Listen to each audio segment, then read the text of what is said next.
SBI ఆసెస్ స్కాలర్షిప్లో class వైస్గా లభించే scholarship.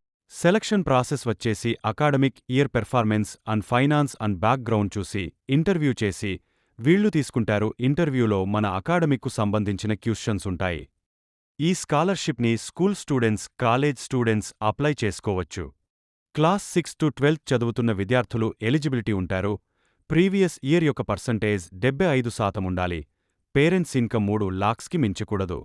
College students విషయానికి వచ్చేసరికి ఒక 100 లోపు కాలేజీలు ఉంటాయి. అంటే స్టూడెంట్స్ చదివే కాలేజ్ ర్యాంకు 1 నుంచి ఒక 100 లోపు ఉండాలి. అటువంటి కాలేజీలో చదువుకున్న విద్యార్థులు ఎలిజిబిలిటీ ఉంటుంది. ఆ లిస్టులో మీ కాలేజ్ లేకపోతే ఎలిజిబిలిటీ ఉండదు మీకు. మినిమం 75% ప్రీవియస్ అకాడమిక్ ఇయర్లు ఉండాలి. కాలేజ్ స్టూడెంట్స్కి అదేవిధంగా పేరెంట్స్ యొక్క ఇన్కమ్ 6 లక్షలకు మించకూడదు. చివరి తేదీ అక్టోబర్ 1 అన్నారు. ఇది పెరగొచ్చు లేదా కాడికి ఎండు కావచ్చు. పై ఫోటోలో చూపించిన సర్టిఫికెట్స్ కంపల్సరీ, ఏది లేకుండా చేసుకోవాల్సిందిగా మనవి. ఒక 100 universities or colleges names link డిస్క్రిప్షన్లో ఇస్తాను.